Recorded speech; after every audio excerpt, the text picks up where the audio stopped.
से एक अच्छा सा वातावरण बन जाता है। लोग इसलिए तो जाते हैं वृंदावन, केदारनाथ, बद्रीनाथ, द्वारिकाधीश और सभी जगह एक विशेष माहौल बन जाता है। राजा ने सोचा कि पत्नी सलाह दे रही, अच्छी सलाह दे रही होगी, तो राजा घूमने के लिए निकल पड़ा।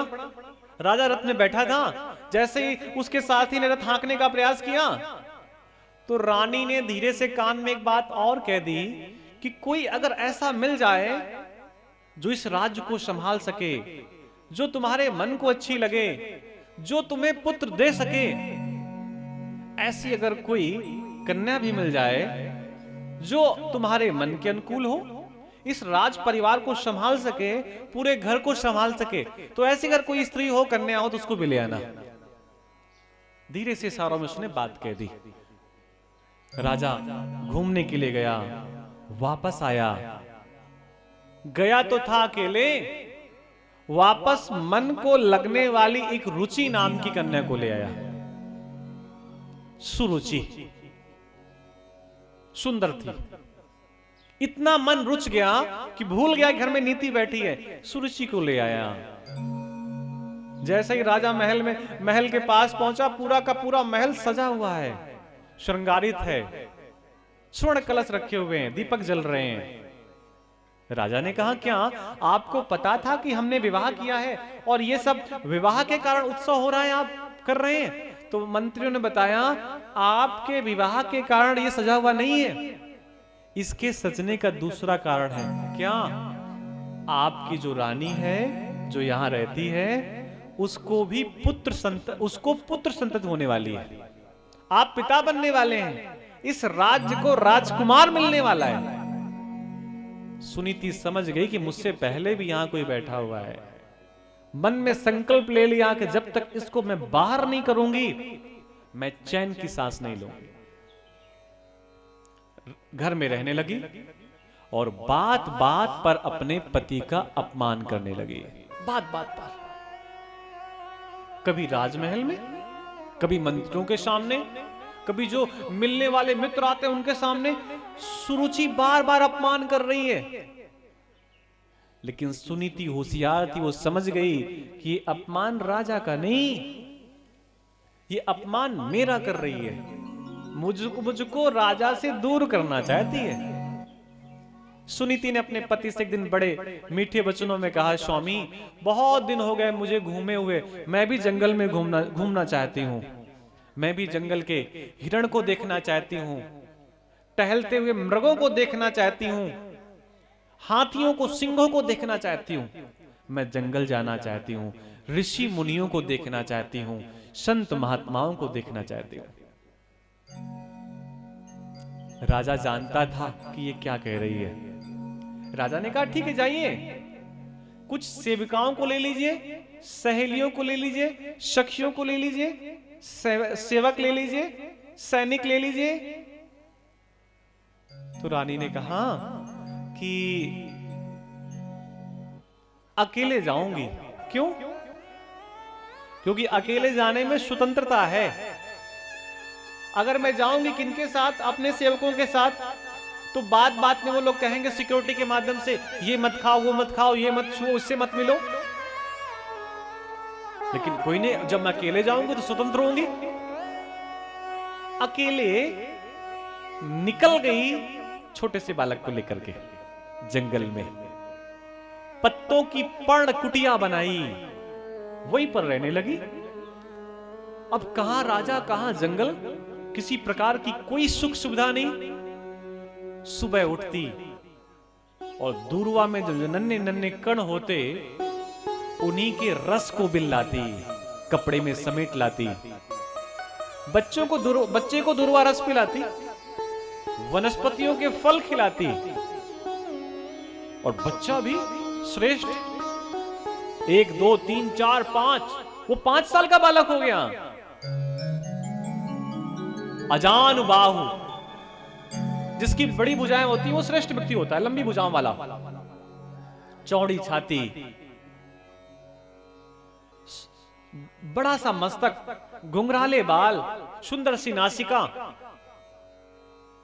और देखने में बड़ा सुंदर। और वो रहता कहां था?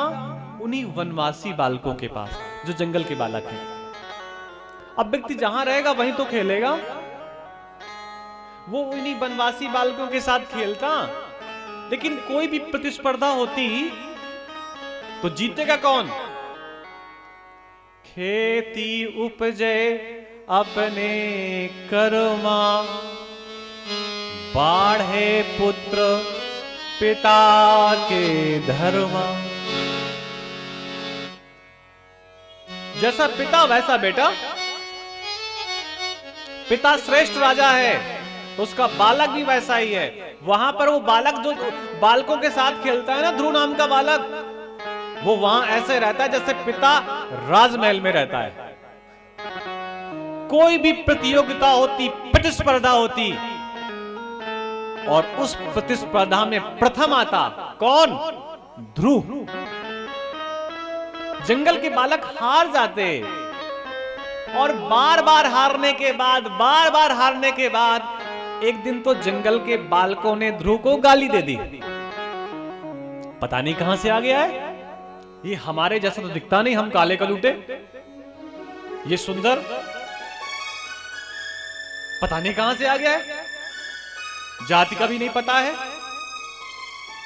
कुल परिवार का भी नहीं पता है, और हम लोग तो इसके पिता को भी नहीं जानते, पता नहीं किसकी संतान है। बात चुभ गई ध्रुव के कानों में। रोते रोते रुदन करते हुए अपनी मां के पास गया और मां से कहा, मां, मेरे मित्र आज कह रहे थे इसकी जाति का नहीं पता, इसके पिता का नहीं पता, इसके कुल का नहीं पता, उसके परिवार का नहीं पता। आखिर मेरा पिता कौन है, मेरा परिवार कौन है, मेरा कुल कौन है? और पूछा अपनी मां से। मां ने हाथ पकड़ा और जा करके एक ऊंचे से टीले में ले जाकर के खड़ा कर दिया बालक को। एक ऊंचा सा पहाड़ था, और उसी पहाड़ में जा करके बालक को खड़ा कर दिया और पूछा बालक से कि बता तुझे वो क्या दिखाई दे रहा है? तब ध्रुव ने कहा, मां, मुझे स्वर्ण कलश दिखाई दे रहा है। उस स्वर्ण कलश पे लगी हुई भगवा पताका दिखाई दे रही है, झंडा दिखाई दे रहा है,